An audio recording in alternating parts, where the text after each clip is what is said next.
আসসালামু আলাইকুম রহমতুল্লাহ। যে যেখানে আছেন দেশে অথবা দেশের বাইরে, আশা করি ভালো আছেন। আমি মির্জা তারিকুল ইসলাম আছি আপনাদের সাথে আর একটা নতুন নিউজে। ভিউয়ার্স, নিউজটিতে যাওয়ার আগে আমি অনুরোধ করব, আপনি যদি এই চ্যানেলে নতুন হয়ে থাকেন, চ্যানেলটিকে সাবস্ক্রাইব করে বেল বাটনটি অন করে দিয়ে আমাদের সাথে থাকবেন। নির্বাচন ও নির্বাচন সংক্রান্ত নিউজগুলো নিয়মিত পেতে সাথে থাকবেন। চলুন নিউজটিতে কী লিখেছে আমরা সেটা দেখি। ভিউয়ার্স, জাতীয় নির্বাচনের আগে স্থানীয় সরকারের নির্বাচন নিয়ে ভিন্ন মত, এটা হচ্ছে নিউজটির হেডলাইন। চলুন এর ভেতরে কী লিখেছে আমরা দেখি। জাতীয় সংসদ নির্বাচনের আগে স্থানীয় সরকার নির্বাচন নিয়ে ভিন্ন ভিন্ন মত দিয়েছেন কয়েকটি রাজনৈতিক দলের নেতারা। কেউ কেউ স্থানীয় সরকারের নির্বাচন জাতীয় নির্বাচনের আগে করার পক্ষে, আবার কারো কারো মতে জাতীয় নির্বাচনের আগে স্থানীয় সরকারের নির্বাচন করা কঠিন হবে। মঙ্গলবার রাজধানীর গুলশানের একটি হোটেলে আয়োজিত গণতান্ত্রিক বিকেন্দ্রীকরণ ও জন আকাঙ্ক্ষার আলোকে স্থানীয় সরকার সংস্কার শীর্ষক মত বিনিময় সভায় দেশের বিভিন্ন রাজনৈতিক দলের নেতারা তাদের মতামত তুলে ধরেন। গভর্নেন্স অ্যাডভোকেসি ফোরাম এ সভার আয়োজন করে।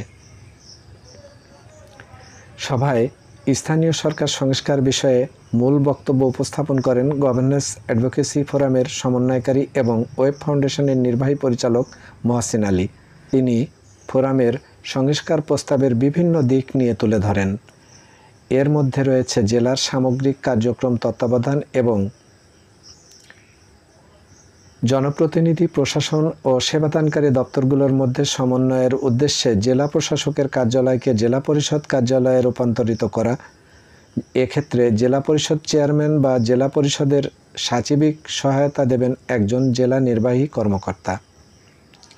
সভায় উপস্থিত অধিকাংশ রাজনীতিবিদ এ প্রস্তাব সমর্থন করেন।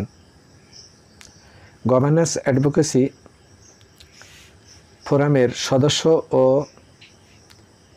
এনআরডিএসের নির্বাহী পরিচালক আব্দুল আওয়াল সভা সঞ্চালনা করেন।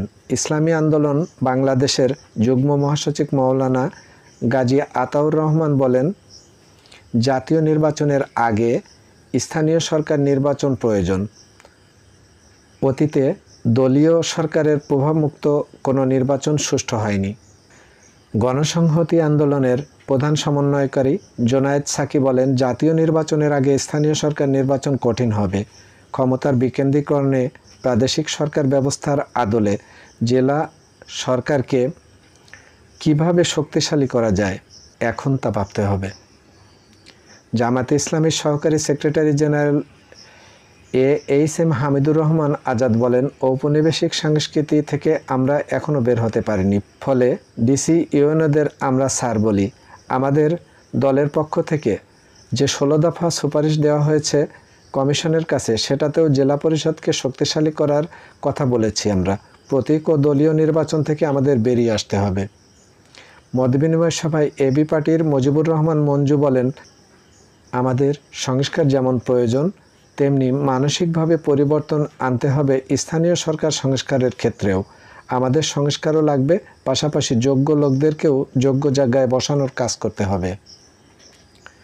জাতীয় নাগরিক পার্টি অর্থাৎ এনসিপির যুগ্ম আহ্বায়ক সারোয়ার তুষার বলেন, স্থানীয় সরকারের সংস্কার কমিশনের কিছু প্রস্তাব জটিলতা বাড়াচ্ছে। এখানে কাউন্সিলরদের ভোটে চেয়ারম্যান নির্বাচনের প্রস্তাব বাস্তবায়িত হলে এখানে আরও অনেক অনিয়ম বাড়বে। রাজনৈতিক দলগুলো তড়িঘড়ি করে সংস্কার করে জুলাই চার্টার নিয়ে নির্বাচনের দিকে যেতে চায়। তারা গুরুত্বপূর্ণ সংস্কার প্রস্তাবগুলোকে নিয়ে কাজ করতে আগ্রহী নয় বলেও মনে হচ্ছে। বাংলাদেশ জাসদের সাধারণ সম্পাদক নাজমুল হক প্রধান বলেন, স্থানীয়ভাবে প্রশাসনের কর্তা ব্যক্তি দলীয় প্রভাবমুক্ত হয়ে তাদের কার্যক্রম বাস্তবায়ন করতে পারলে স্থানীয় পরিষেবা প্রাপ্তিতে নাগরিক অন্তর্ভুক্তি বাড়বে। বৈষম্য বিরোধী ছাত্র আন্দোলনের মুখপাত্র উমামা ফাতেমা বলেন, রাষ্ট্র ব্যবস্থায় নারীরাই এখনও পিছিয়ে আছেন। তারা মূলধারায় এখনও পৌঁছায়নি। সংস্কারের মাধ্যমে রূপক অর্থে নারীদের না রেখে তাদের কার্যকর ক্ষমতায়ন কিভাবে করা যায় তা ভাবতে হবে। মতবিনিময় সভায় আরও বক্তব্য দেন বিএনপির প্রশিক্ষণ বিষয়ক সম্পাদক রাশেদা বেগম হীরা। ভিউয়ার্স, এই ছিল এই নিউজটি। এই নিউজটি প্রকাশ করেছে প্রথম আলো। প্রথম আলোর থেকে নিউজটি আপনাদের সামনে আমরা তুলে এনেছি। রাজনৈতিকভাবে বিভিন্ন ফোরামে এখন টক অফ দ্য কান্ট্রি, সেটা হচ্ছে স্থানীয় সরকারের নির্বাচন আগে হতে হবে এবং জাতীয় নির্বাচনটা পরে হবে।